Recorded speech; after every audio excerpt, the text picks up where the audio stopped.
ዱባይ ምግቡ ላይ ቀረበ ነው እሱ በጣም የመረጡ ይበላሉ እና እንደሚወዱት ስለማቅ ተዛ በኋላ እኔ ዱባ ወደለው ፀሐይ ብቅ በመትልበት ሰዓት መስገድ ክልክል ነው። አንዳንዶቹ ደግሞ ተሙሐዲሶች ፋቲሃ ስላልቀራ ሩኩ ላይ ከሆነ ኢማሙን የደረሰበት ያችን ረካ አላገኛትም ላስካሪ ነገር ሊያደርገው ይችላል። ሰውየው ግን የገብስ የሚባለው ይበላል፣ ቆሎ ይበላል፣ እንጀራው ይበላል። ይሄ ስለማይታወቅ ይሄ ግድ የለም ነው ታወቀ ነው። አንዲትን እህት ለማግባት ካሰበ በምን መልኩ ነው ሊያጫት የሚገባው ይላል። ኮላኩል ያህል ሙስሊምም ቢሆን ቆይ አዳምጪ፣ ሙስሊምም ቢሆን ካፊርም ቢሆን ዝሙት ክልክል ነው። አንዳንድ ሰዎች ሱና ሳይሆን የአረቦች ባህል ነው ሲሉ እሰማለሁኝ።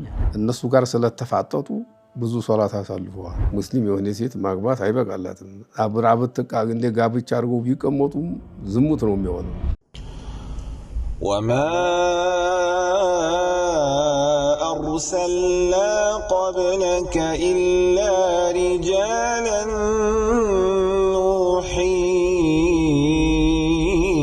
ኢለይህም ፈስአሉ አህለ ዚክሪ ኢን ኩንቱም ላ ተዕለሙን። ቢስሚላሂ ረሕማኒ ረሒም አልሐምዱሊላሂ ረቢል ዓለሚን ወሰላቱ ወሰላሙ ዐላ አሽረፊ ኸልቂ ነቢይና ሙሐመድ ወዐላ አሊሂ ወአስሓቢሂ ወመን ተቢዐሁም ቢኢሕሳኒን ኢላ የውሚዲን። አማ በዕድ። ውድና የተከበራችሁ የአፍሪካ ቴሌቪዥን ተመልካቾቻችን አልፈታዋ ፕሮግራማችን ዛሬም በሰዓታችን ከውዱ ሼኻችን ሼክ መሐመድ ሐሰን ፈድሉ ጋራ ዛሬም ተገኝተናል። ኢንሻአላህ ከዚህ ቀደም እንደምታደርጉት ስክሪን ላይ ባለው ስልክ ቁጥር ጥያቄዎቻችሁን ማቅረብ ትችላላችሁ። በተጨማሪ ደግሞ የቴሌግራም ዩዘር ኔም ላይ ጥያቄዎቻችሁን ማስቀመጥ ትችላላችሁ።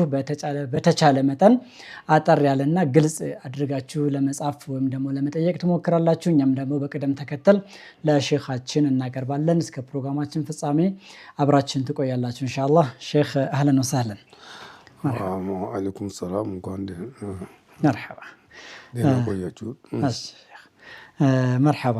ተመልካቾች እስከሚደውሉ ድረስ እዚህ ጋር ካሉ ጥያቄዎች አንድ ሁለት እያልን እንመለከታለን ኢንሻአላህ። የመጀመሪያው ጥያቄያችን በንዴት ውስጥ ሆኜ ነው የፈታኋት የሚል ሰው ፍቺው የሚጸናባቸውና የማይጸናባቸው ገደቦች ምንድን ናቸው ይላል። እንግዲህ ቁጣ ማለት ንዴት፣ ቁጣ ሁለት አይነት ነው። አንዳንዱ ቁጣ ኖርማል ቁጣ ነው። መቼም ሰው በብዛት ሚስቱን የሚፈታው ተቆጥቶ ነው። ትንሽ አበሳጭታው ስራዋ ወይም ንግግሯ አበሳጭቶት ነው እንጂ የሚፈታው እንደው ዝም ብሎ አይፈታም። ስለዚህ ቁጣ የተባለ ሁሉ ጧላቅን አያጸድቅም፣ አያስገኝም የምንል ከሆነ የሚፈታ ሴት አይኖሩም ማለት ነው። እንደዚህ ሳይሆን ሁለት አይነት ነው ቁጣ ብለን እንላለን፣ በሁለት እንከፍለዋለን። አንዱ ቁጣ ኖርማል ቁጣ ነው። ኖርማል ቁጣ ከሆነ ይወድቃል ነው፣ እያወቀ ነው የፈታው ማለት ነው። አንድኛው ቁጣ በጣም ድንበር ያለፈ ወደ ብዴት ያደረሰ የሚናገረውን የማያውቅ እስከማያውቅ ድረስ ያደረሰው ቁጣ ከሆነ አይፈታም እንላለን። ሌላው ጥያቄያችን ሼክ በስፖርት ጨዋታዎች ውጤት ላይ ገንዘብ መወራረድና የሚገኘውን ትርፍ ለሰደቃ መስጠት ይቻላል ወይ? ይሄኛውን አንዳንድ ሙስሊም መራኪዞች ምናምን አንዳንድ ሲጫወቱ የተሸነፈው አካል ሰደቃ እንደዚህ ይሰጣል ብለው እንትን ይላሉ። ከዛ የተሸነፈው አካል ይሰደቃል። እንደዚህ አይነት ነገሮች ይሄ እንትን መይሲር የሚባለው ውስጥ ይመስላል። መይሲር ማለት ቁማር ማለት ነው። ይሄ ሁለት ሰዎች ሲወዳደሩ ሶስተኛ ሌላ ሙሐልል የሚባል አለ። ሌላ ሰው ሌላው ክፍል እሰጣለሁ ብሎ ከሆነ ነው እንጂ ተወዳዳሪዎቹ እኔ የተሸነፍኩ እንደሆነ ከፍላለሁ፣ አንተ የተሸነፍክ እንደሆነ የተሸነፍክ ተከፍለኛለህ የሚል ከሆነ ይሄ አይሆንም ነው የሚለው። እንደ ያለው ውስጥ መግባት አይገባም። ሶደቃውም ጥሩ አይደለም ማለት ነው። ሌሎቹ ከውጭ ያሉ ሰዎች እንደዛ ማንተማት ይችላሉ መወዳደር። ሶስተኛ ያለ ሰው እኔ እሰጣለሁ ላሸነፈ ለተሸነፈ ቢል ችግር የለውም ሙሐልል ካለ ማለት ነው። መርሐባ ኢንሻአላህ። ሌላኛው ደግሞ ከጀማዓ ወይም ከጁምዓ ሶላት በስብሰባና በመሳሰሉት ምክንያት ማሳለፍ እንዴት ይታያል ይላል። እንግዲህ የሶላት ዑዝር አላህ ዘንድ ያው ዑለማዎቻችን እንዲያስቀመጡት እንቅልፍ ተኝቶ ቢያልፈው ሰውየው ምንም አይሆንም። የተኛ ጊዜ መስገድ ነው፣ የተነሳ ጊዜ። አንደኛው ደግሞ እርሳቻ ነው። የረሳ እንደሆነ በረስቶ ሶላት ቢያሳልፍ አይጠየቅም፣ ትዝ ሲለው ይስገድ ነው። ሌሎቹ ምክንያቶች መቼም እንግዲህ ታቅም በላይ የሆነ ችግር ተመጣ እዙሁ እንደ እንቅልፉና እንደ ማነው እንደ እንትኑ እንደ መርሳቱ እናደርገዋለን። ለመስገድ የማያስችል ነገር አግኝቶት ተሆነ ማለት ነው። ለምሳሌ ነቢያችን አለይሂ ሰላቱ ወሰላም የኸንደቅ ዘመቻ ጊዜ እዛ ገዝወቱል አህዛብም ይባላል፣ ገዝወቱል ኸንደቅ ይባላል። መዲና ዙሪያዋን ነው እንግዲህ በመካ በኩል ያለውን ጠላቶቻቸው በሚመጡበት በኩል ያለውን ስለቆፈሩትና ፈረስ ዘሎ የማይደርስበት ቀድር ተምሶ ነበር። ያ ኸንደቅ ይባላል። የዛን ጊዜ እነሱ ጋር ስለተፋጠጡ ብዙ ሶላት አሳልፈዋል። ያ እንግዲህ ዑዝር ሆኗል ያን ማለት ነው። ሶላተል ኸውፍ ደግሞ የጭንቅ ሶላት የፍርሃት ሶላት አሰጋገድ ነበረ። በዛን ጊዜ ያ አልተደነገገምና አንድ አራት ሶላት የሚሆኑ ሰው አልፋ አሳልፈዋል ይላል። እንደዛ ያለ እንግዲህ የሚወጥር ነገር አግኝቶት ተሆነ ሰውየው ዑዝር ሊሆን ይችላል እንጂ ይሄ ስብሰባ ላይ ሆኖ ብዙ አጀንዳ ይዘናልና ያንን አጀንዳ ሳንጨርስ ሶላት አንሰግድም እያሉ ጀማዓ የሚያሳልፉ ስብሰባ የሚሰበሰቡ ሰዎች አሉ። ጀማዓውም ያልፋል። አንዳንድ ጊዜ ሶላቱም ይጠባ እንደው ወቅቱ ሊያልፍ ድረስም ይደርስበትም አለ። ይሄ ተገቢ አይደለም ነው። በዚህ ምክንያት ሶላት ጀማዓ ማሳለፍም ቢሆን ሶላት ማሳለፍ ቢሆን ዑዝር ሊሆን አይችልም። ይሄ መርሐባን ሼህ ሌላ ጀማዓ ያገኙ እንደሆነ ምናልባት ይሄ አጀንዳው አንገብጋቢ ስለሆነ ስብሰባ አሁን ብንበት ነው በሌላ ጊዜ አናገኛቸውም ሰዎቹን ብለው አሁን ይሄን አጀንዳ ተጨረስ በኋላ ሌላ ጀማዓ እናገኛለን የሚሉ ከሆነ ግድ የለም ማለት ነው። መርሐባን ሼህ ሌላኛው ጥያቄያችን የሆነ መስጂድ ላይ የضحዋ ሰላትን ሁሌም በዘውታሪነት መስገድ ከሱና አይደለም ሲባል ሰምቼ ነበር። ሌላ ቦታ ደግሞ ሁሌም ከተቻለ መስገዱ የተወደደ ነው ሲባል ሰማሁ። ይህ ጉዳይ የተሻለውን ብታብራሩልኝ ይላል። ሶላት ዱሃ ተነብያችን ተገኝተዋል አለይሂ ሰላቱ ወሰላም ሰግደውታል። ነብያችን ታቡ ሁረይራም ተገኝተዋል። ተኡሙ ሐኒም ተምትባለው ተገኝተዋል። ተሌላም አይሻ ብቻ ነበሩ። አንድ ጊዜ ነብያችን አለይሂ ሰላቱ ወሰላም አዱሃ ሲሰግዱ ያየሁት ተሰፈር ሲገቡ መስጂድ ገብተው ይሰግዳሉ እንጂ አዱሃን ሱና አድርገው ሲሰግዱ አላየሁም ብለው ነበር። ራሱ መልሶ ደግሞ አውርተዋል ሰግደዋል የሚል ማለት ነው። በኋላ ሰምተው ሊሆን ይችላል ብለን ፈስረዋል። እንደማንም አዱሃ መስገድ ያለ ነው። ሱና ማዲል የሚል ሰው ተሳስተዋል ማለት ነው።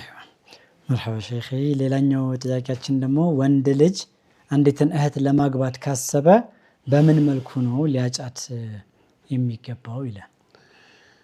እሷን እንግዲህ በስርዓት አስቀድመው ተመጠየቃቸው በፊት መጥፎ ነገር ሳይሰሩ ሳይነካኩ መልኳን ምን እንደሆነች አቋሟን አይቶ ቢነግራትም ግድ የለም ያለው ብሎ ብታውቅም ግድ የለም ባታውቅ ግን ጥሩ ነው ይላሉ ዑለማዎች። ለምን ሳታውቅ አይቶ የማትሆነው ተሆነ ቢተዋት ችግር አይፈጠርባትም ስላላወቀች ማለት ነው። ሞራሏ አይነካም። ታሳወቃት በኋላ ግን አይችሽ እንተያይ ብሎ ታየ በኋላ የተወ እንደሆነ ይሰበራል፣ እንትኗ ሞራሏ ይነካል። በዚህ አንፃር ባይነግራት ጥሩ ነው። ሳይነግራት ዝም ብሎ ተደብቆ አይቶ ሰው እንድትዘጋጅ አድርጎ ያው እንድትታይ አድርጎ ሌላ ሰው ጋር ተማክሮ ቢያት ጥሩ ነው ማለት ነው። በዚህ መልኩ ታያት በኋላ ቢያናግራት ለማንተል ኒካህ ለማድረግ ሳይሆን አብሮ አንድ ነገር ለመወሰን ለማደር ለመነካካት መጥፎ ንግግር የዛ ወደ ግንኙነትን የሚያመልክት ንግግር መናገር ሳይሆን ወደፊት ምን እንደሚሰሩ እንዴት እንደሚጋቡ ለማሷም እንድታምንበት እሱም እንዲያምንበት ያህል ተነጋግሮ ተዛ በኋላ ቤተሰብን መጠየቅ ነው። ቤተሰብን ወሊይ የሚባለውን ጠይቆ ተግባብቶ ተዛ በኋላ ማጨት ይችላል ማግባትም ይችላል ማለት ነው። አይዋ መርሐባ ሹክራን ሼክ በጣም ቆንጆ ነው። ሌላኛው ጥያቄያችን ደግሞ ደዋዮች መርሐባ መስመር ላይ ያለን ሄሎ ሰላም አለይኩም وعليكم السلام. اهلا وسهلا طاجك حبيبي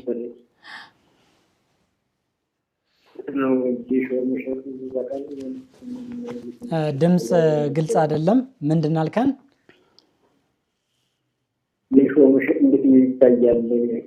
ምን መሸጥ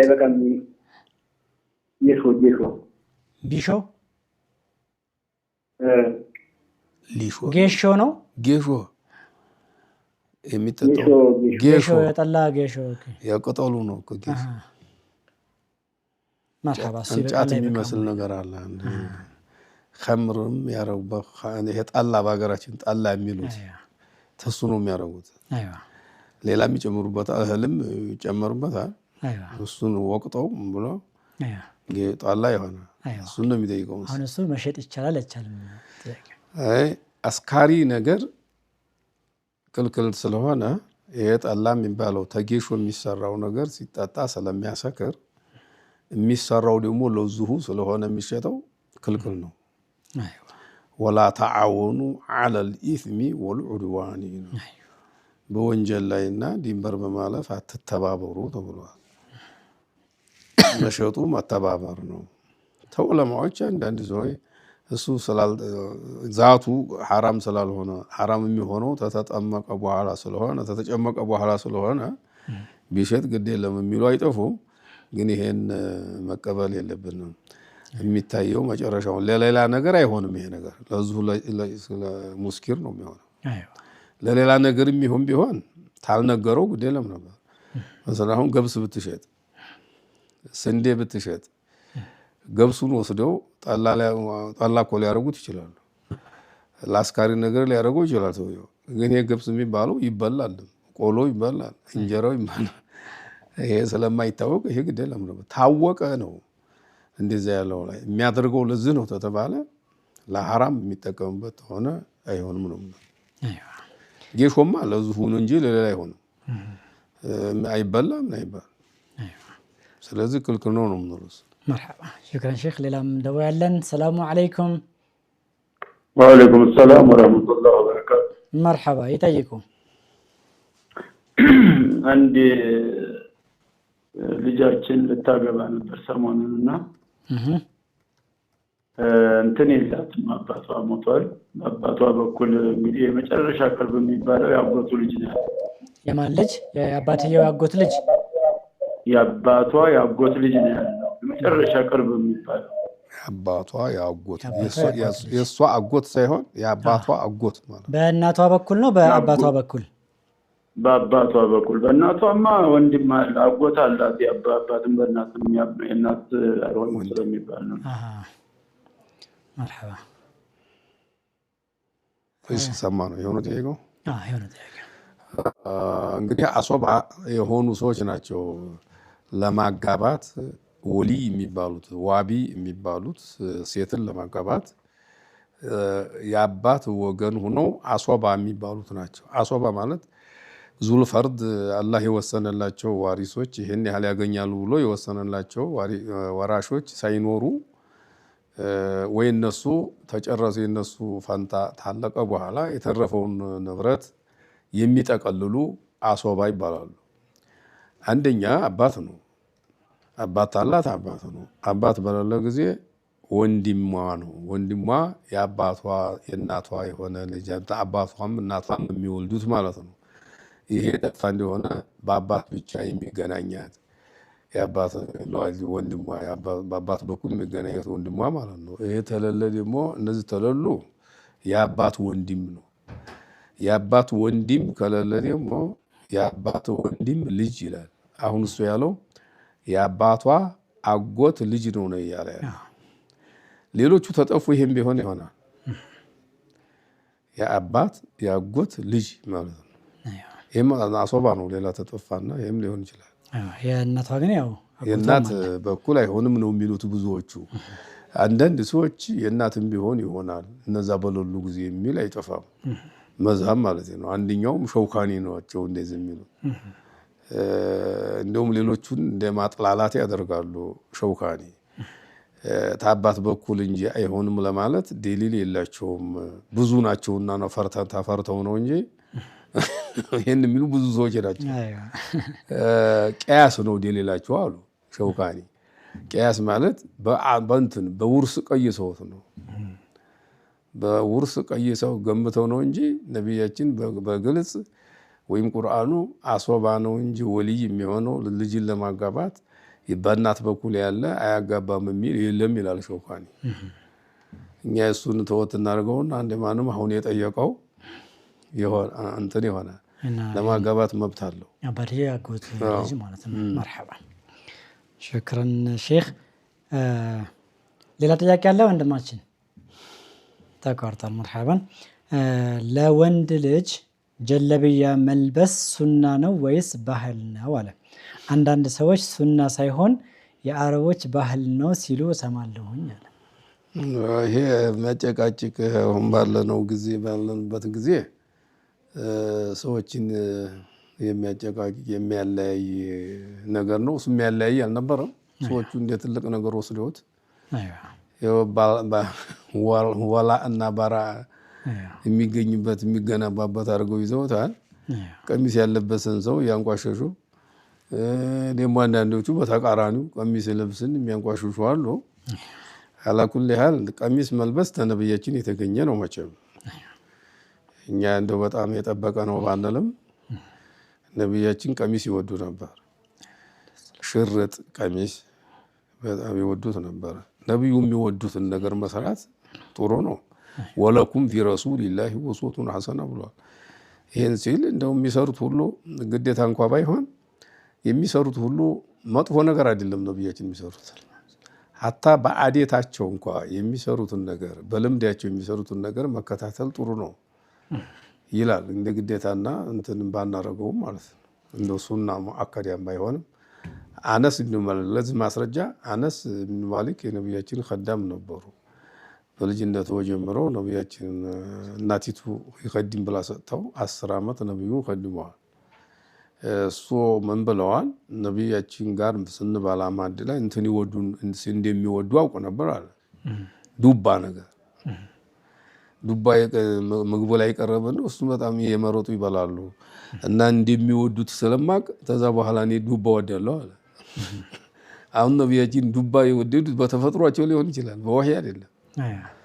ይሄንን እንኳን ይከታተል ነበር። ነብዩ የሚወዱ ሰዎች የሚሰሩትን፣ የሚናገሩትን፣ የሚበሉትን፣ የሚለብሱትን አለባበሳቸውን እንኳን ይከታተሉ ነበርና ቀሚስ መልበስ ጥሩ ነው የምለው እኔ። መርሐባ ሽክራን ሼክ። መስመር ላይ ያለን ሌላ ጥያቄ። ሄሎ ሰላሙ አለይኩም። ወአለይኩም ሰላም። ሰላም ነው? አልሐምዱሊላህ። መርሐባ። ጥያቄ ነበር። ጠይቅ። እንትን መስጊድ ላይ አዛን ከተባለ በኋላ ሄጄ ማለት ነው። መስጂድ ላይ አዛን ከተባለ ከሄድኩ በኋላ ከምን በኋላ? ከሄድኩ በኋላ አዛን ተብሎ ሄድኩ መስጊድ ማለት ነው። መስጂድ ለመስገድ ሄድክ? እሺ። ከዛ ደግሞ ሱና እየሰገዱ ኢቃም ተብሎ ኢማሙ ደግሞ ቆመ ማለት ነው። ሰላት አንተ ሱና እየሰገድክ ኢማሙ ኢቃም ብለው ቆሙ ጀማዓው። እሺ። ተክቢረተል ኢህራም አመለጠኝ ማለት ነው? አይዋ ተክቢረተል ኢህራም አመለጠኝ ማለት ነው ወይ? አይቆጠርም ከሱ? በኋላ ደረስክባቸው የመጀመሪያው ረካዓ ላይ? ረካዓው ደረስኩባቸው ኢህራም ብቻ ነው። አንድ ረካዓ ብቻ ይጨመር እንትኑ አመለጠ። የመጀመሪያው ተክቢራው አመለጠና አመለጠኝ ወይ ነው ጥያቄ አይደለ? ተክቢራው ነው ዋና። ተክቢራው አመለጠኝ ማለት ነው። አመለጠ ስላለበት ስለሚሉ። እሺ መርሐባ። ሌላ ደግሞ አንድ እሺ አለ ጥያቄ። እሺ አያልኝ ሙሽተባ ቢባል ችግር አለ? ምን ቢባል?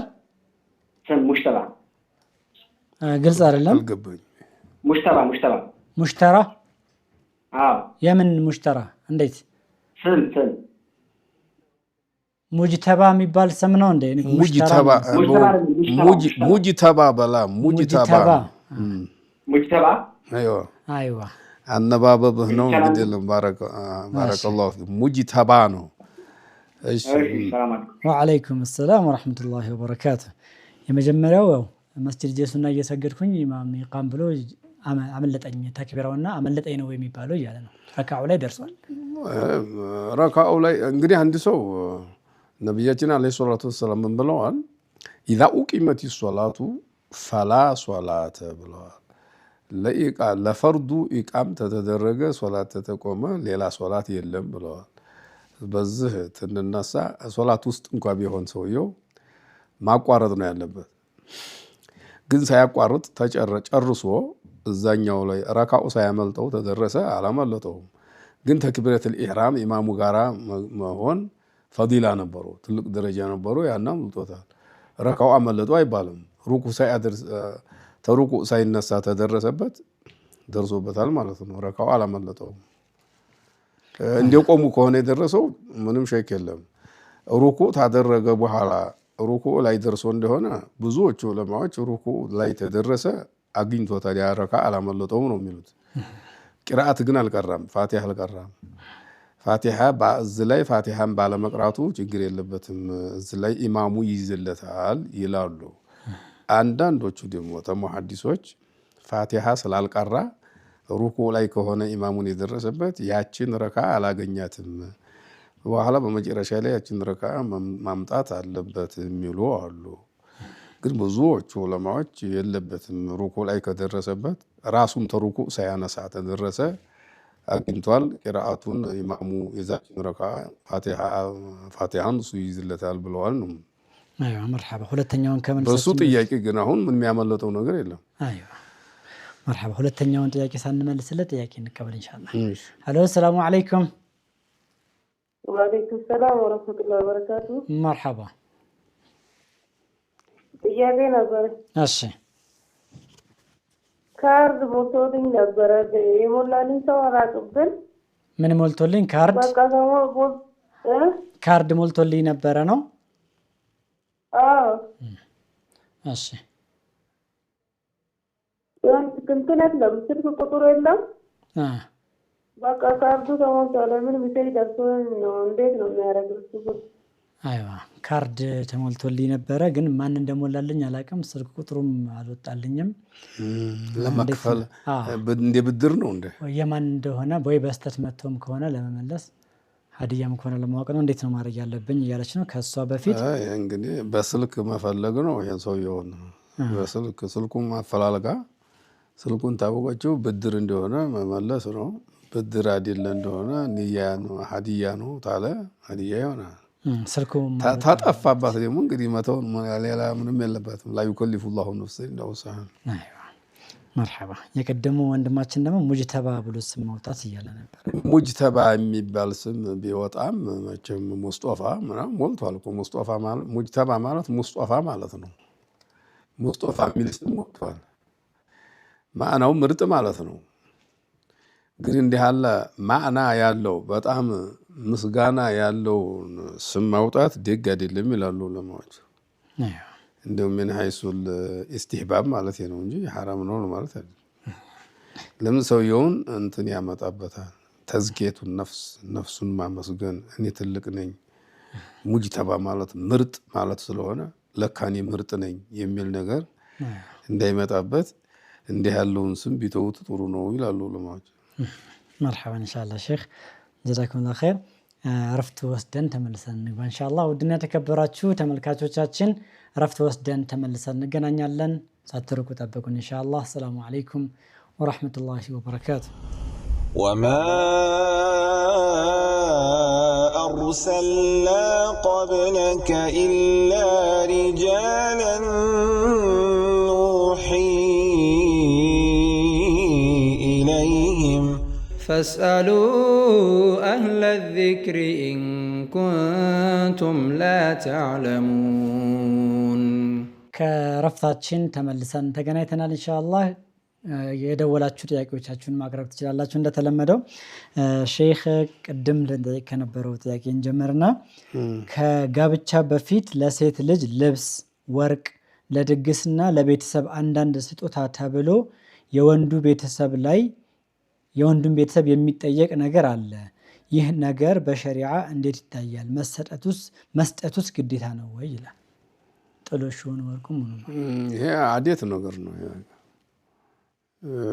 ቢሰጥ ተተስማሙበት ችግር የለውም ግን አዴት ነገር ነው ግን በጣም ባያበዙት ጥሩ ነው የበዛ እንደሆነ ሰዎች እንዳያገቡ እንቅፋት የሆነ ወጣቶች ወደ ማግባት እንዳይገፋፉና ማግባትን እንዳይደፍሩ ስለሚያደርግ ባያበዙት እንዳለው ነገር ጥሩ ነው።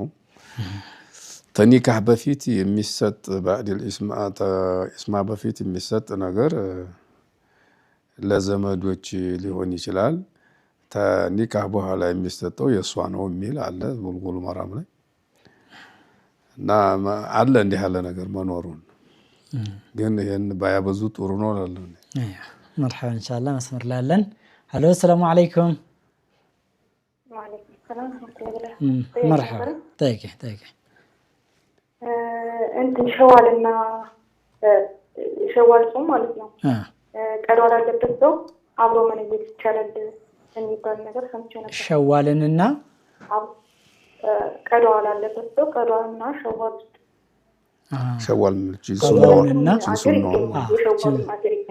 አይዋ ቀዷውንና የሸዋልን በአንድ መነየት ይቻላል። እዚሁም ጋር ተያይዞ ደግሞ ሰኞና ሐሙስንና ሸዋልንም የሚል ብሎ ጥያቄ አለ ነው። መርሐባ መቼም ይሄ እንትና ሰኞና ሐሙስ የሚለው ሸዋሉ እንዲያጋጣሚ ብትሆን ሰኞውን ቢጦመው ሰኞው አብሮ ይገኛል። የሸዋሉን እንትኑ አብሮ ይገኛል።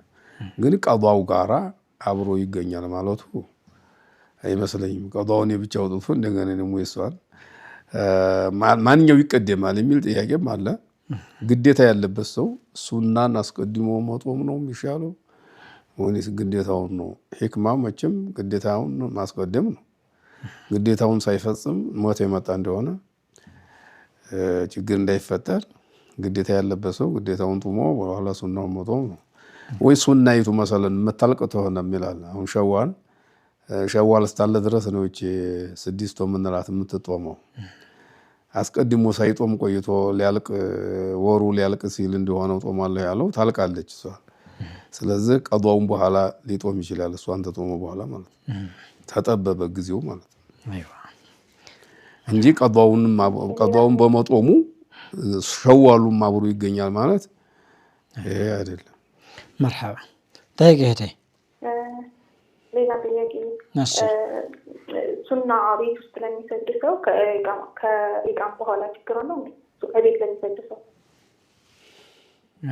መስጂድ ኢቃም ካለ በኋላ ሱና ሰግደው በኋላ ፈርድ ለመስገድ ማለት ነው። ቤት ውስጥ ማለት ከኢቃም በኋላ ሱና የለም የሚባል ነገር ሰምቼ ነበር። ከኢቃም በኋላ አይዋ ለሴቶች ነው አይደለ? ለሴቶች ከኢቃም በኋላ ሱና የለም የሚል ሰምቼ ነበርና መስጂድ ኢቃም ካለ ቤት ለሚሰግድ ሰው ሱና መስገድ ይችላል ወይ? ቤት የሚሰግድ ሰው ጀማዓ ለመቅራት ምክንያት ያለው ሰው ከሆነ መስጂድ ኢቃም ቢደረግም እሱ ሰው ቤቱ ሱና መስገድ ይችላል።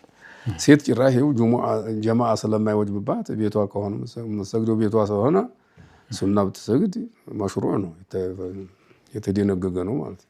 አይዋ መርሐባ ሌላ ጥያቄ አለች ተጨማሪ? ከኢቃም በኋላ አይሰግድ የሚባለው መስጂድ የሚሰግድ ሰው አጠገብ አይዋ ሱብሂ ላይ ማለት ነው። እሺ ለምሳሌ ከአንድ ሰዓት ብቆይ አስካር የሆነ የተለያየ ኢባዳ ቆይቼ ከዛ 2 ረካ ለመስገድ ፈልግ አብዱሃን ነው የምትፈልገው ወይስ ሌላ ረካ መስገድ ይቻላል? አይዋ እስከ 1 ሰዓት ፀሐይ እስከሚወጣ ቆይተሽ ضحዋ ነው ወይስ ሌላ ሱና መስገድ ይቻላል? አይዋ ይሄ እንግዲህ ፀሐይ ብቅ በመትልበት ሰዓት መስገድ ክልክል ነው።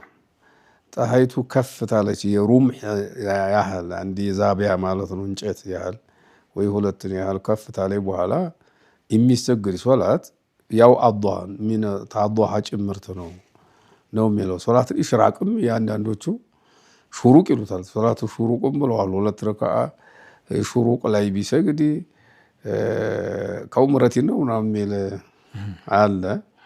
ያን በቱርሙዚ ላይ ነው ሶላቱ ሹሩቅ። ዙሮ ሹራሆቹ ሲያብራሩት ይሄን ያው ዷሃ ተዷሃ ይጨመራል ነው የሚሉት። 2 ረካዓም ሆነ 4ም ሆነ ተዷሃ ይጨመራል ነው። አይዋ መርሐባን ወያኪ መርሐባ። ሌላኛው ጥያቄያችን አንዲት እናት ለልጃቸው ከሞትኩኝ ገንዘቤን አንቺው ብቻ ውሰጂ ለሌሎች ወራሾች አትስጪ ብለው ቢናዘዙ ተግባራዊ ይደረጋሉ ይላል። አይ ይሄ በጣም የተከለከለ የተወገዘ ነው። አንድ ሰው ሲሞት ገንዘቡ አላህ ሊወርሳሉ ብሎ ለወሰነላቸው ዘመዶች ሁሉ ይሆናል፣ መብታቸው ነው። የሚሞተው ሰው ተዘመዶቹ የሚወርሱትን ሰው እንዳይወርሱ አድርጎ አንዱን ብቻ ወራሽ አድርጎ መሄድ አይችልም። ብለውም ከሆነ ይሄ መጽደቅ የለበትም። መርሐባ። ሌላኛው ከ10 ዓመት በፊት ለንግድ ታስቦ የተገዛና አሁን የተሸጠ መሬት ላለፉት ጊዜያት ዘካ ይከፈልበታል ወይ? ለንግድ ከሆነ የተደረገው በየአመቱ እየተገመተ መውጣት ነበረበት። አሁን እንግዲህ ተሸጠ ማለት ነው። ዛሬ ያልተሸጠ ሆኖ ነው። የዛኑ ቀዷ ማውጣት አለበት ያለፈው። አይዋ በየአመቱ ቢሆን በየአመቱ ቢሸጥ በተሸጠ ቁጥር ኒሷብ ተሟላ ይሆን ነበር፣ ይወጅበት ነበር። እንደ ዑሩድ ነው፣ እንደ ሸቀጥ ነው። እንትን ላይ እንደሚደረደሩ ሸቀጦች አይዋ በየአመቱ ተገምቶ ይወጣል። እሺ ሌላኛው ጥያቄያችን መርሐባ መስመር ላይ እናስቀድማለን። አሎ ሰላሙ አለይኩም። አለይኩም ሰላም ወራህመቱላሂ። መርሐባ ጠይቂ። እንትን የሱብሂ ሰላት ከነገ በኋላ መስጊድ ይቻላል? የሱብሂ ሰላት ከነገ በኋላ የሱብሂ ሰላት ሱናው ነው እንዴ? ሶላቱን ዋናውን ፈርዱን ነው። ፈርዱና ፀሐይ ተወጣ ፀሐይ ሳይወጣ ነው።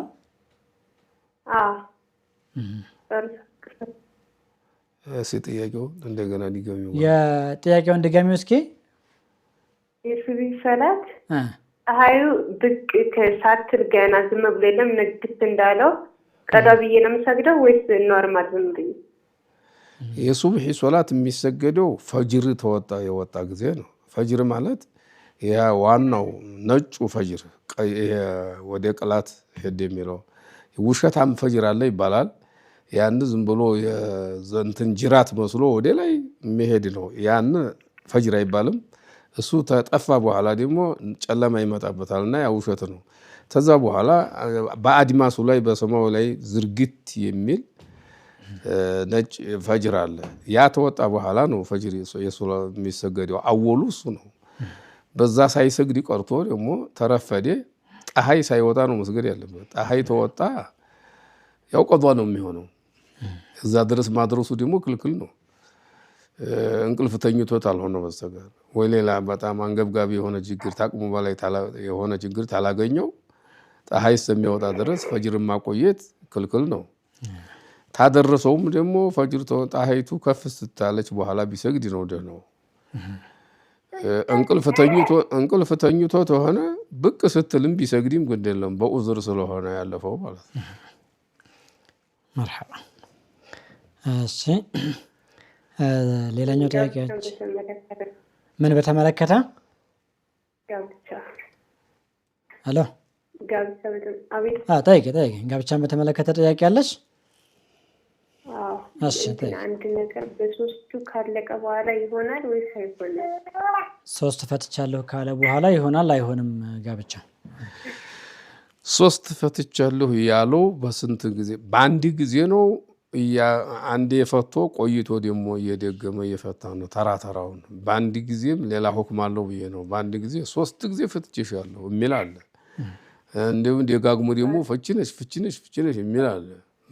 አንድ ቦታ ላይ ሆኖ በአንድ ቃላት እና ደግሞ አንዴ የፈቷት መልሷት እንደገና በሌላ ጊዜ ደግሞ ሌላ ፍች እንደዚሁ ደግሞ እየመለሰ እንደው ያረፈ ባይመልስ እንኳን ቆይቶ ከሆነ የሌላ ደግሞ ሁክም አለው ማለት ነው። በአንድ ጊዜ ነው እንደፈታው። በአንድ ቃል ተሆነ አንድ ቦታ ላይ ሆኖ በአንድ ቃል ተሆነ 3 ጊዜ ፈትቻለሁ የሚለው ኺላፍ በዑለማዎቹ መካከል ልዩነት አለ። አንዳንድ ዑለማዎች ኢብኑ ተይሚያን ይመስል ኢብኑ ቀይምን ይመስል ሌሎችም አሉ አንድ ብቻ ነው የሚወድቀው ይላሉ። ለምን ሲሏቸው ኢብኑ አባስ ያወራው ሐዲስ አለ ይላሉ። ነብያችን በነበሩ ጊዜ እና በአቡበክር ስልጣን 2 ዓመት በኡመር ጊዜም የመጀመሪያው ስልጣኑ አካባቢ ላይ 2 ዓመት ይላል መሰለኝ እና አንድ ፍች ነበር የሚሆነው አንድ ፍች ነበር የሚታሰበው በኋላ ግን ዑመር ሰው ኒካህን ጧላቅን መጫወቻ አደረገውና እኔ ታውን በኋላ 3 ፈትቻለሁ የሚል ሰው 3ቱ ሁሉ አልቆባሃል ብዬ ሐክማለሁ አሉ ወስናለሁ ስላሉ በዛ ጊዜ የነበሩ ሰው እሱን አልኸለፉትምና ያልቃል የሚሉ አሉ ብዙዎቹ ይሄን ይላሉ ኢብኑ አባስ ግን ኢብኑ አባስ ያለውን ነው የምንከተለው በነቢያችን ጊዜ የነበረው ነው እንጂ ዑመር በአቅላቸው ስለሆነ የተናገሩት 3ቱ አይወድቅም አንድ ብቻ ነው የሚሉ አሉ አንደኛው ኢብኑ ተይሚያ ናቸው ብያለሁ ብዙዎቹ ዑለማዎች ግን ታራቶቹ ኢማሞችም አቡ ሐኒፋም ኢማሙ ሻፊዒ ማሊክ አህመድ ኢብኑ አሉበት 3ቱ ሁሉ ያልቃል ነው ያሉት እና እንግዲህ አንዳንዶቹ ሰዎች ያንን አያልቅም የሚለውን ደግፈው ፈትዋ የሚሰጡ አሉ እኔ ጁምሁሩ ያለው ባለው ብንሄድ የተሻለ ነው ብዙዎቹ ባሉበት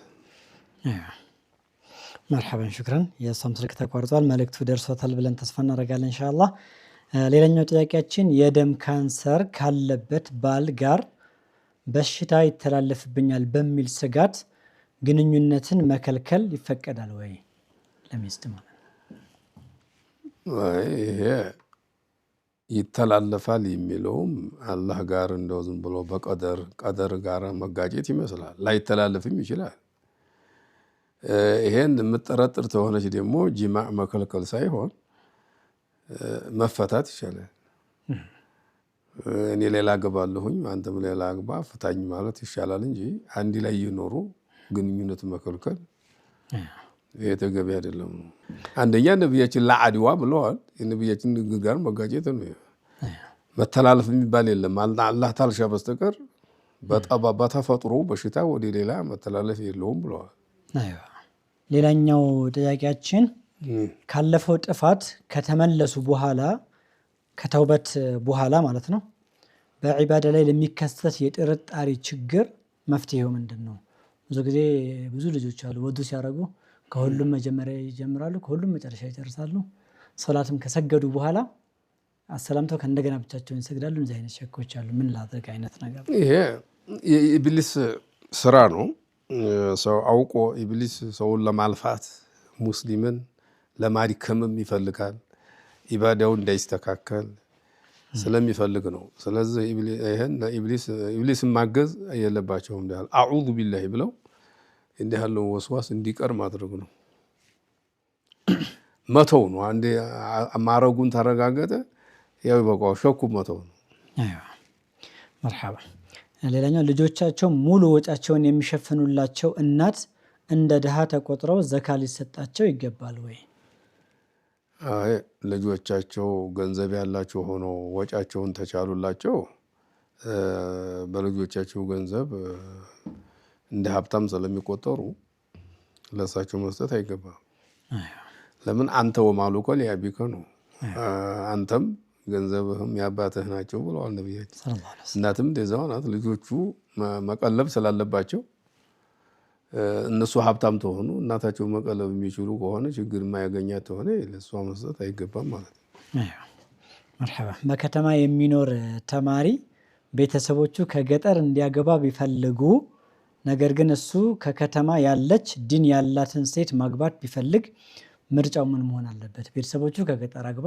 እሱ ደግሞ እዚህም ቢሆን ዲን ካላት ያለ ነው እንግዲህ ሊጣና ይገባል እናትና አባት የሚሉትና እሱ የሚለውን አመዛዝነን እነሱ እንደው ገጠር መሆኗን ብቻ ከሆነ የሚያዩት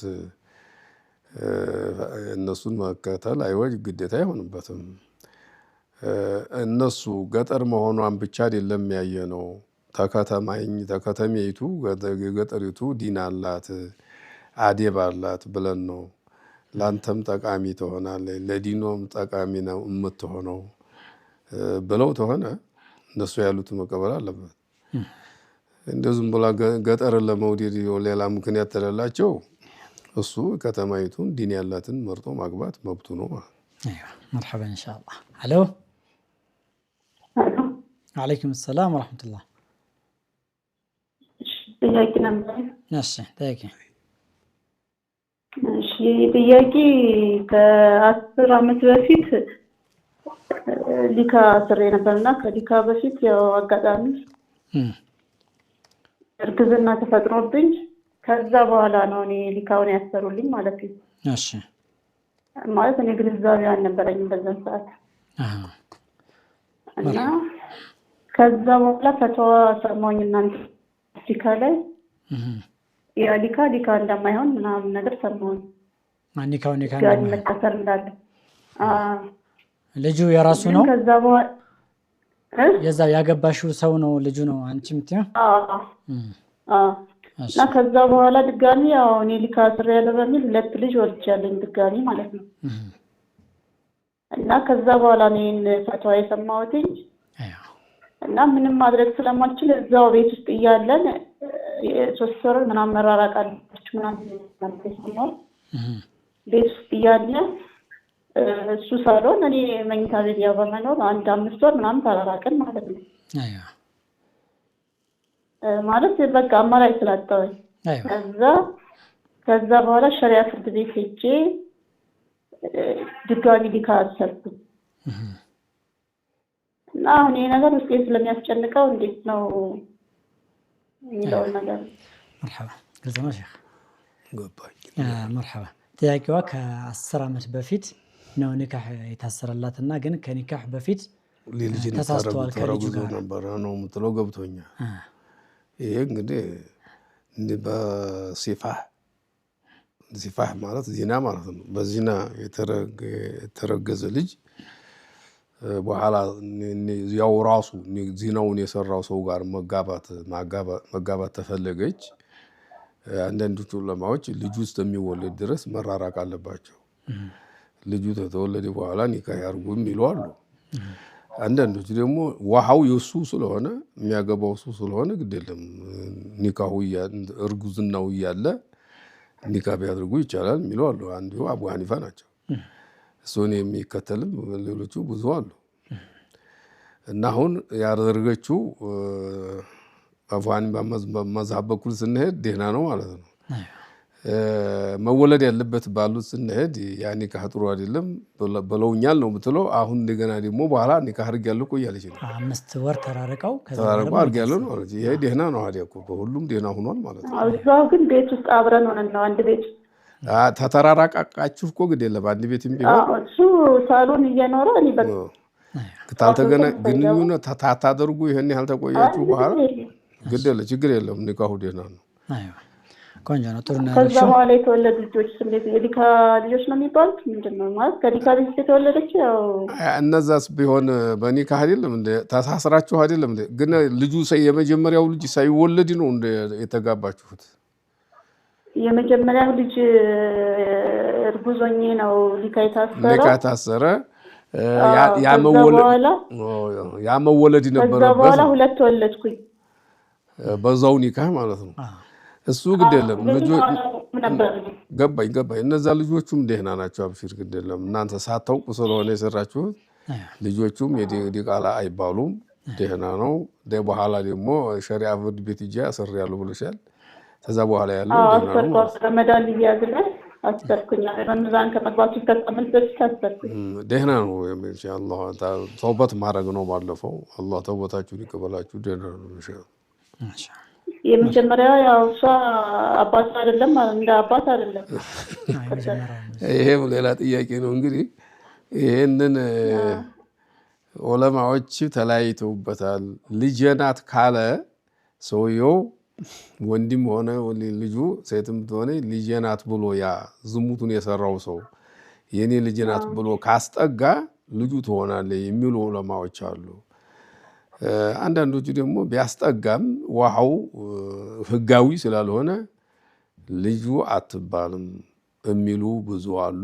እንደው እንደ ያለውን ቢሸፈን ቢተው ነው የሚሻለው። እንደ ያለውን ባይገለጽ የተሻለ ነው የምንለው። እንደ ኸይር ኢንሻአላህ። ሌላ ጥያቄ ያለች እህታችን? አይ ያው ይሄንኑ ነው አሁን ግራ ይገባኝ። እሷ አሁን አድጋ ማለት እያደገች እሱ አሁን ልጄ ናት ብሎ እያሳደገ አይደለም? አዎ እያሳደገ ነው። ልጄ ናት ካለ ከዛ በፊት ካፊር ነበር እሱ ካፊር ነው እና ሰልሞ ነው። አዎ እኔ ከኔ ጋር ስንጋባ ሊካ ስናስር ሰልሞ ነው እንትኑ የተደማመጠን ጥያቄ ከዛ ሳቸው እየመለሱ ሲሆን ቆንጆ ይሆናል። ዝሙቱ ሲሰራ ያ መጥፎ ነገር ሲሰራ ካፊር ነበር እሱ ነው። ኒካ ስታደርጉ ግን ሰልሟል ነው። ኮላ ኩል ያህል ሙስሊምም ቢሆን ቆይ አዳምጪ፣ ሙስሊምም ቢሆን ካፊርም ቢሆን ዝሙት ክልክል ነው። በዝሙት የተረገዘው ልጅ ዲቃላ ነው የሚሆነው። የኔ ነው ታለ ዝም ብሎ ዲቃላም ተመሆኑም ጋር ልጄ ነው ታለ የሱ ልጅ ይባላል የሚሉ ዑለማዎች አሉ። ያልኩሽ እኮ ነው ብዙ አይደሉም እንጂ ታስጠጋው የኔ ነው የሚሉ ሰዎች ስላሉ ያን ያዙና ዝም ብላችሁ ተውት። ይሄንን ጥያቄ ፈትዋ አታቅርቡት እያልኩ ነው። ይቻላል የሚሉት ነው ዑለማዎች ቀውል ይዘው ያን ያዙና ተውት። በሁለተኛ ሌላ ሰው አትጠይቁ እንዳለው ከዛ በኋላ ያለው የእናንተ ኒካ ደህና ነው። ልጅቱ ደግሞ ዲቃላ ናት አይደለችም ያላችሁ አትጠይቁ ማለት ነው። እሱ ልጄ ናት እያለ እያሳደገ ነው። በጣም ከበደኝ። ባለማወቅ ያደረኩት ነገር ነው። ባለማወቅ ነው። አላህ ይማራችሁ ነው የምንለው ኢንሻአላህ። ልጅ ናት የሚሉ ዑለማዎች ስላሉ የእሱን ቀውል ይዞ መረጋጋት ይሻላል። እንደውም አንደኛው ኢብኑ ተይሚያ ናቸው ኢስቲልሐቅ ኢዘስተልሐቀሁ ይላል። ልጄ ነው ብሎ ታስጠጋው ይባላል ልጁ ይባላል። ኢንካር ስላላረገው ማለት ነው። ብዙዎቹ ግን ቢያስጠጋውም ልጁ አይባሉም ነው ያሉት። ይሄ እንዲህ ያለውን እየጠየቁ እኮ መናገሩ በጣም ስለሚያዋርድና ያኑ ይቻላል የሚሉትን ዑለማው ይዞ ዝም ማለት አይሻልም ወይ ያልኩ ነው። ራስን ከማስጨነቅ ነው። መርሐባ። እሺ መርሐባ።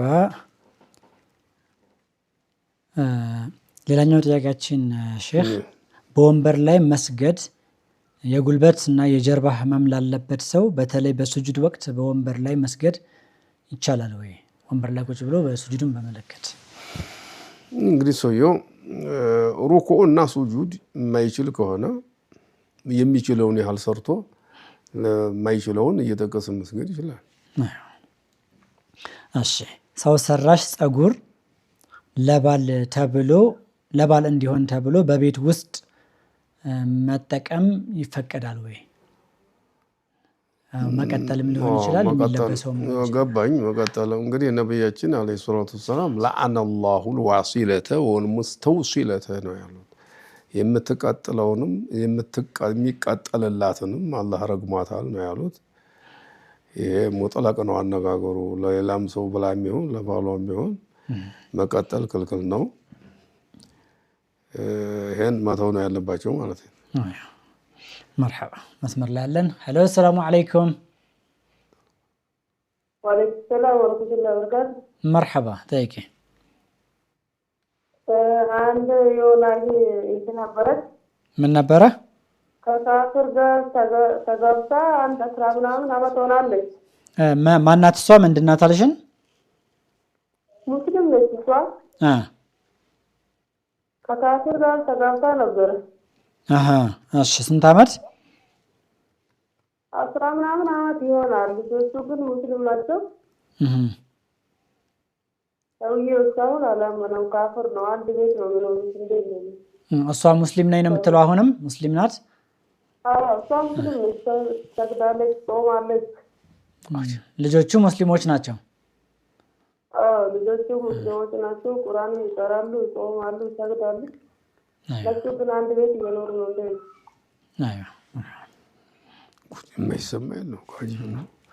ቀድሞ መጀመሪያ ሙስሊም የሆነ ሴት ሙስሊም ያልሆነን ሰው ማግባት አይበቃላትም። በተቃራኒው ነው ቢበቃው። ተቃራኒው ምንድነው? አህለል ኪታብ ናቸው ታልን የአህለል ኪታብን ሴቶች ሙስሊም የሆነ ወንድ ማግባት ይችላል ነው እንጂ ሙስሊም የሆነች ሴት አህለል ኪታብ ናቸው እንኳ ብንልም እነሱን ማግባት አይፈቀድላትም። አህለል ኪታብ ቢሆንም ባይሆንም ሙስሊም ያልሆነን ወንድ ሙስሊም የሆነ ሴት ማግባት አይበቃላትም። አብራብትቃ እንደ ጋብቻ አድርገው ቢቀመጡም ዝሙት ነው የሚሆነው። ስለዚህ ብዙ ልጅ ወልደዋል ብለሻል። እነዛ ሁሉ ህጋዊ ልጆች አይደሉም። ያ እንግዲህ ተገቢ አይደለም። ይሄንን አሁንም ቢሆን ተዛ መውጣት ነው ያለባት። እሱ እንዲሰልም ሰልሞ እንደገና ኒካህ ቢያረጉ ተዝ በኋላ ያለው ህጋዊ ይሆናል እንጂ ተዛሬ የሰሩት ስራ በጣም የተወገዘ ነው። ሙስሊም ሴት ካፊርን ማብጓት የለባትም። ሽክራን ሼክ መርሐባ። ሌላኛው ሴት ሐኪም ባልተገኘበት ሁኔታ አንዲት ሙስሊም ሴት በወንድ ሐኪም ቀዶ ጥገና መደረግ ትችላለች ወይ? ለምሳሌ ለኪንታሮት ትላለች። አዎ ይሄ እንግዲህ ያው ተቃራኒ የሆኑ ወንድና ሴት ህክምና ላይ ሸሪዓችን አስቀምጠዋል። ሴትን ሴት ናት ማከም ያለባት፣ ወንድን ወንድ ነው ማከም ያለበት። አውረት የሆነ ነገር ላይ ተሆነ ባይሆን አንዳንድ ጊዜ ወንድ እንጂ ሴት የማይገኝበት ሊኖር ይችላል። ሴትን ለማከም ማለት ነው። አንዳንድ ጊዜ ደግሞ በተቃራኒው ይሆናል። ሐኪሚቱ ሴት ተሆነና የሚታከመው ወንድ ሆኖ ወንድ ሊጠፋ ይችላል። ሐኪሚቱ ሴት ብቻ ከሆነ ይሄ በሁለቱም ይቻላል ነው። ችግር ተሆነ ምንለው ባይሆን ያ ሐኪሙ ይጠንቀቅ ይላሉ ዑለማዎቹ። ያን የታመመውን በሽታ ብቻ ይመልከት፣ ሌላ ቦታ እንዳይመለከት ይላሉ። መርሐባ። ቁርአንን መርሐባ መስመር ላይ ያለውን እናስቀድማለን። ሰላሙ አለይኩም ወራህመቱላህ። አሎ አሎ መርሐባ። ሰላሙ አለይኩም። ወአለይኩም ሰላም ወራህመቱላህ። መርሐባ ጠይቂ። መርሐባ። አሁን እንደምትሉት አንዲት ያለ ኒካህ የተወለደች ልጅ ከረጅም ዓመት በኋላ ቢያንስ ከ30 ዓመት በኋላ አባት ነኝ ብሎ ቢመጣና ሸሪዓው በአባት የመጠራት ግዴታ አለ ይላል። ነገር ግን በህጋዊ ያልተወለደች ልጅ በአባት የመጠራት ግዴታ አለባት። በአያት ነው ጠራ የነበረው። አይዋ መጀመሪያም ከስትወለድም አብሯትም አልነበረም። አባት ነኝም ብሎ አልቆየም። ከ30 ዓመት በኋላ ነው የመጣው። አዎ ከ30 ዓመት በኋላ ነው የመጣው። እስከዛ ድረስ በአያቷ ነበር የምትጠራው። አባት ነኝ ብሎ ሲመጣ በሱ ስም የመጠራት ግዴታ አለባት ወይ ነው? አለባት ወይ? ያው ሁለተኛ ደግሞ እሱንስ አባት ነህ ብላ የመቀበልስ ግዴታ አለባት ወይ? የአባት ሐቅስ አለባት ወይ? እንግዲህ ያለ ኒካህ የተወለደ ልጅ ሴትም ሆነ ወንድ አባት የለውም ነው የሚለው። ወደ አባት አይጠጋም፣ ወደ እናት ነው የሚጠጋው ነው የሚለው። እንግዲህ የከሌ ልጅ ለማለት ያህል ወደ እናቷ አባት ቢያስጠጉ ወይንም ዝም ብሎ ወደ በእናቷ ብቻ በእናቱ ብቻ የከሌቴ ልጅ እየተባለ ቢጠራ ኢሰብኑ መርየም እንዳለው ማለት ነው። እንግዲህ የለም ግን ቅድም ያልኩት ነገር አለ እዚህ ላይ እሷው ራሷ ከሆነ የምጠይቀው ያስጠጋው እንደሆነ ይላል። በዝሙት ወልዶ ሲያበቃ ልጅ ነው ብሎ ካስጠጋው ልጁ ይሆናል የሚሉ ዑለማዎች አሉ ብያለሁ ቅድም። ግን ብዙዎቹ ቢያስጠጋውም ህጋዊ ባልሆነ ህገወጥ በሆነ ተሆነ የተወለደው ልጅ ነው ቢልም ልጁ አይሆንም የሚሉት ብዙ ናቸው ብያለሁ። መርሐባ። ስለዚህ እሷም የወላጅ ሐቅ አለባት ወይ? አይነት ወላጇ ምን ሐቅ አለባት? ወላጅ አይደለም ተተባለ በሸሪዓው አባት የማይባል ተሆነ የለባትም እኮ ማለት። መርሐባ። ስለዚህ በሱ የመጠራት ግዴታ የለባትም ማለት ነው። የለባትም። መርሐባ ወያኪ መርሐባ። ሼክ የመጨረሻ ጥያቄያችንን የምንጠይቀው ቁርአንን በልብ ብቻ ምላስን ሳያንቀሳቅሱ መቅራት እንደ መቅራት ይቆጠራል ወይ ይላል። በልቡ ዝም ብሎ ሙራጃዓ ሊያደርግ ይችላል። ይሄ ቲላዋ ማለት የምላስ ስራ ነው። ያ ሐሳብ ነው የሚባለው። ትንሽ ምላሱን በሲርም ቢሆን ማንቀሳቀስ ሲኖር ነው ቲላዋ የሚባለው። አይዋ መርሐባ። ፈቅደውልናል ጥያቄ እንድንጨምር እንጨምራለን ኢንሻአላህ። ለሞተች እናቱ ዑምራ ማድረግ ይችላል ወይ ይላል። ለጓደኛው መሰለኝ የሚጠይቀው። ለሞተች እናቱ ለአባቱም ሆነ ለእናቱም ሆነ ይችላል። እዚሁ ዱንያው ላይ ያለችም ሄዳ ማድረግ የማትችል ከሆነች ማድረግ ይቻላል። መርሐባ። አንድ ሰው ወንድሙን ካንተ ጋር ምንም አይነት ግንኙነት የለኝም ካሁን በኋላ አልጠይቅህም ብሎት በኋላ ላይ ሲታረቁ መሐላውን ምን ማድረግ አለበት የሚል ጥያቄ ነው። መስመር ላይ ያለን እናስቀድም ሼህ። እሺ መርሐባ። ሄሎ ሰላሙ አለይኩም። الو الو هلا. مرحبا. السلام عليكم. وعليكم السلام ورحمة الله. ሶስት ጥያቄዎች ነበሩኝ። የመጀመሪያው እዳ አለብኝ እኔ የተበደርኩት እዳ አለብኝ እና ባለቤቴ ደግሞ ወደ ህጅ ሊወስደኝ እያለ ይበቃልኛል? እዳው የኔ ነው። እሺ። ሁለተኛው ጥያቄ ልጆች አሉን፣ 4 ልጆች አሉን እና ዶክተሬ አራቱንም ስወልድ በጣም ጥሩ ባልሆነ ሁኔታ ነው አልሐምዱሊላህ እና ለህይወትሽ ያሰጋል ብሎኛል። ምኑ ነው ያሰጋል ያለው? የወሊድ መቆጣጠሪያ አጠቀም ነበር እና የወሊድ መቆጣጠሪያ ደግሞ አልተመቸኝም እና ሰሃቦች በሚጠቀሙበት መንገድ እንድንጠቀም ባለቤቴ እንድጠይቀውን ፈቃደኛ አይደለም እና መከልከል ይችላሉ? አይዋ 4 ልጆች አሉኝ ከዚህ በኋላ እሺ፣ ይሄን ጥያቄ ምናልባት ግልጽ እንዲሆንልን እንድትኝ ፈልጌ ነው። 4 ልጆች አሉኝ ከዚህ በኋላ ግን ከወለድሽ ለህይወትሽ ያሰጋል ብሎኛል ዶክተሩ እና መከላከያው ደግሞ እየተስማማኝ አይደለም። ስለዚህ ሰሃቦች እንደሚያደርጉት እንደነበረ ወይ ደግሞ መከልከል እችላለሁኝ ወይ ነው? እሱን አልተስማማም እና እስኪስማማ ድረስ ሰሃቦች እንደሚያደርጉት እናድርግ ስትዩ አልተስማማም። ከዛ መከልከል እችላለሁኝ ወይ ነው ከዛ በኋላ? አይዋ እሺ። ሶስተኛው የመጨረሻው ጥያቄ እህቴ የቲም ልጅ አለቻትና አባቷ ያወረሳት ገንዘብ አለ እና ንጋን የተቀመጠላት አሁን እህቴ አግብታ መጣችና ልጇን ወሰደቻት። ባሏ ማሳደግ ፈልገና ወሰደው። አሁን ገንዘብ ስጪኝና እንስራበት ያለ ነው። እኔ ደግሞ እምቢ አልኩኝ። ምክንያቱም የቲም ገንዘብ እንዲነኩባት አልፈለኩም። እኔም እንደዛ ማለት መከልከል እችላለሁ? ብሩን አስቀምጬላት ነው እየተጠቀምኩት አይደለም።